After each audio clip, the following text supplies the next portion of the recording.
for those of you who missed it, or were under a stone or something, we welcomed the rabbits into For Honor. So it was pretty fun to play that prank on you. And I think we have a small video that was done.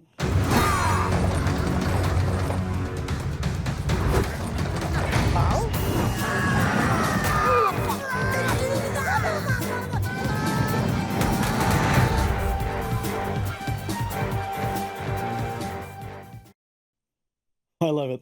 I've loved the rabbits ever since I've seen the first video. And we have a roadmap, a new roadmap to share. Here we go. This is a late addition to the show. I think we added that like 10 minutes before the show. So the Fukuro Festival starting today. Then this weekend, Dominant Vanquisher.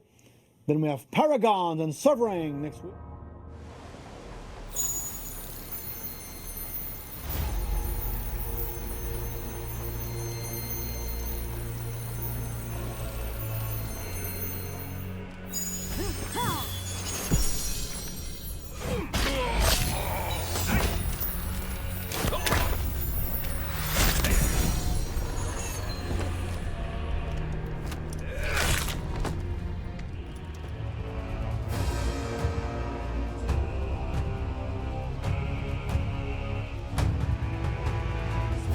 Oh, fuck, this image is stretched, yeah, it's cuddled up a bit.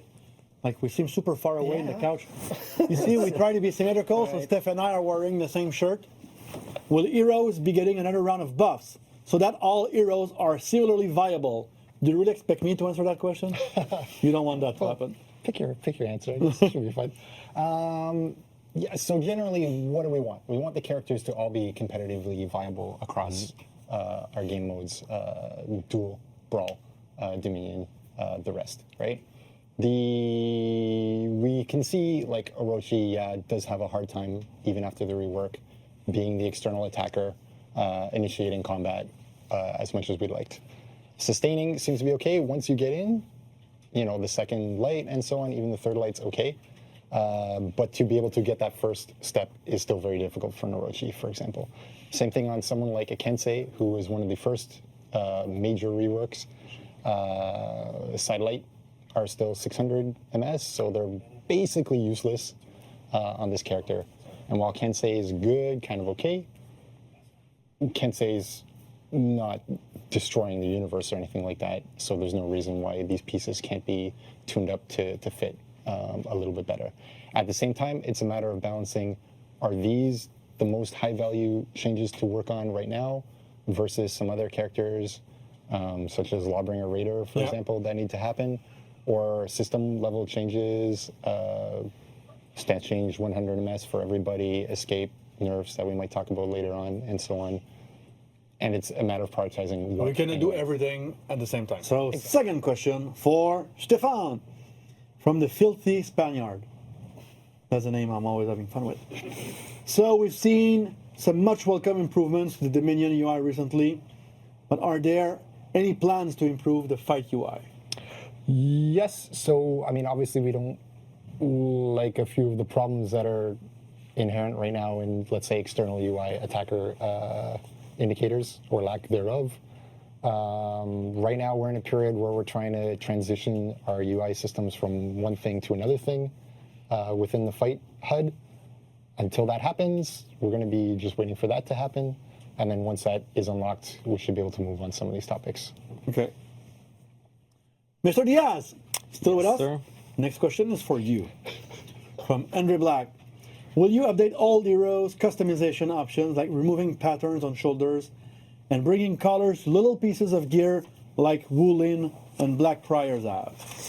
Yeah, that's true that when we work on the Wulin, we approach the customization, the player expression differently. It was a benchmark for us, and now we're looking on all the other characters, the previous one, and we're like, okay, we could improve this. What I can say is that we're on it. Actually, we're working on the Berserker, for example, to expose better the play expression, add more areas where you can have the material change. It's just a long process, but we're on it. And actually, it's the Berserker, so, and then we'll progress on other characters. Cool. Again, for you, from Rollfig, will soldiers ever get new outfits? It's been a question for a while now, and they all look generic and really breaks the immersion. You can hear female voices in the crowds, but there are none in sight. They make new I outfits. reviewed the first base match last Tuesday, so we're on it as well. And it's going to look more historical for the minions. Question for you from LJuice34. I like the new addition to the arcade mode, Survive Target. Can we hope to see more experimentation with this mode, such as adding an objective, capture, defend point, or a PvP quest? Yeah, so that's a good question. For the first few months that we've had Arcade released, we were focusing basically all our efforts on creating those weekly quests and adding new features to it to increase our variety and our offer. If you could go back in time to Foreigner's development, what integral mechanics of the fight system would you change, remove, or add? Oh, interesting question. So at a high level, I think basically we would be doing what we're doing now before launch, obviously. Right now, the big switch that we're trying to do is go from a very defensive turtle stalling runaway meta into an offense meta, or at least like a good balance between the two. This would be what we would focus on, both at the character level and at the system level, for sure. One thing I noted is when we were developing the game, and we're playing a lot. So, Steph, how is the team from Royal Fitzroy? How is the team dealing with balancing the game for casuals, casuals, and the competitive We crowd? described earlier with pre-launch players within the dev team, where it is play it, as appears to be the fun, easy, let's play it like this way.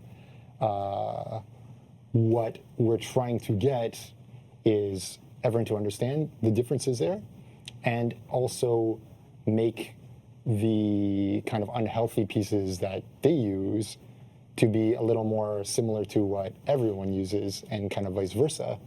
And I think we're starting to be much more effective with both hero launches, that they live in a world that is a little more worthwhile for both, as well as the targeted nerfs that are not strange, I think, to one group or another. So I'm kind of hoping, especially with the Season 10 mid-season patch and so on. My question is mainly for Viking heroes. Will there be an option to remove ornaments on Vikings? Yeah, actually, that's funny. We had a discussion a week ago about that, so we're investigating. I think we're pretty positive about it, but it has some interdependency with other departments. But I hope that this can be true. Some cannot have tattoo. Rip Warlord. Yeah, we that's part of the investigation we're doing on the characters. For sure, we've been really focused on the outfits, the season outfits, and maybe we neglected a little bit the Vikings and the tattoo. So we were going to. It's actually a good point. So we're going to put in our list. And Philip. Yes. From Habalicious, I guess. Will you please make the arcade outfit rewards easier to get, because no one seems to get them? Now, I'm pretty sure I'm singing the same tone you wrote. Arcade, or the ease of getting those unique rewards like the outfit one, and either sometimes people kind of complaining with the amount of unique rewards that they can get out of the arcade. So all of that, we are looking into it, what we can do. But the first thing we're going to look into is basically we are, like I've said maybe twice now. Have you guys thought about changing the way, it's from John Elric. Have you guys thought about changing the way parries work? Right now, this could have ended there, by the way. But let's go for a full. Have you thought about maybe making parries affected by guard switch delay, or lowering the parry window to 300 or 200 milliseconds before your attack hits? This will make 500 millisecond lights still reactable to block. Top points of this. Not So in terms of changing the timing to be able to parry, this we don't want to do. We've tried it a little bit. It's too traumatic. It's too major a feel change for the existing game. So we don't want to do that. When it comes to slightly reducing the length of the block or the parry window, This is something we have played with on and off. Right now it's a 200 ms window to hit parry. It could be 167, I think, and we'd be okay. I don't think anyone would feel a major difference. No one really did, honestly, in that test that we did with live players on Raider and Nusha some time ago. So that might be something we get to if we need to do it in that way. I think there's a better way to make offense a little globally better, which I don't want to talk about right now, but it basically comes from some of our experiments. And the other piece of that puzzle I want to just touch on is that even if parry were more difficult to do for timing reasons or whatever, it wouldn't make block more difficult to do. And right now, block, I think, is much bigger of a problem because if you block, then you are safe from light and heavy feint guard break and whatever else you want. Whereas if you're parrying, at least there's some potential that you are open for some amount of time. I hope that answers the question, or at least part Could of the the question. reflex guard for the assassins be replaced with a static guard? So we don't want to do this either, but at the same time, if you look at Shinobi and Gladiator, who have extremely short, or especially in Gladiator's case, extremely short reflex guard times, they could be standardized across the whole assassin roster. Christian, will we ever see new maps, any maps based around a Wulin art style? Well, that's a good question. It requires a formal answer. Will we ever see new maps, any maps based around a Wulin art style? Well, that's a good question. It requires a formal answer. What's his name? Nelden. Nelden. Nelden. Nelden. This is the camera, yeah. Okay. I don't know if that would happen. I cannot say, anything about it. So maybe in the future, we'll see. But hopes are open. It's a tricky question. Ornament placements, removing mandatory color patterns, adding color pattern. Oh, wait, that's a list of suggestions. Thank That's you a very lot much of for things. No, but those And I are, like you said, skip it. Good. I'm Okay. skipping it. but it's those are questions and things that we're already discussing, Okay. and that because we read everything on the forums, and we have a list, and we're looking into it, like you were saying, step by step. We need to prioritize. Step by step. Oh, boy. Good. Sorry. So let them come in, guys, and we'll see how we can tackle these. And he finished by saying, question for Stefan from Xnuts. Are they going to fix/do? They know about the bug. It's fun because by reading the question, sometimes I just have fun with the tone, but I can feel like how they felt when they wrote that question. Philip, Yes. how are you? I'm fine. Still good? Yes. I got that one. Conk recently had gotten the guard switch bug already on BP. Are the devs aware of this? And if yes, will Conk be fixed at the same time as BP? So we have a fix coming at the start of Season 10. Basically, the Season 10 global system change that we want to make is that stance change will be 100 ms for everybody to be able to attack and so on. So this should fix the bug at that time as well. I love when they ask, no, there are 3 questions left. There's one left for Christian. When they ask if we know about it. I love that. Question for Stefan. Any more details on dodge roll changes? The GB vulnerability was welcome, but dodge roll as well as unblocking and walking away. This is a very strong way to invalidate many characters' offense in 1v1 scenarios. Yes, absolutely. Basically, if you can unlock roll or unlock backwalk or backstrafe, depending on the character, you can invalidate a number of mix-ups. You can really make it extremely difficult to initiate for certain characters. We don't want this. This is something we're going to patch most likely at the Season 10 mid-patch time.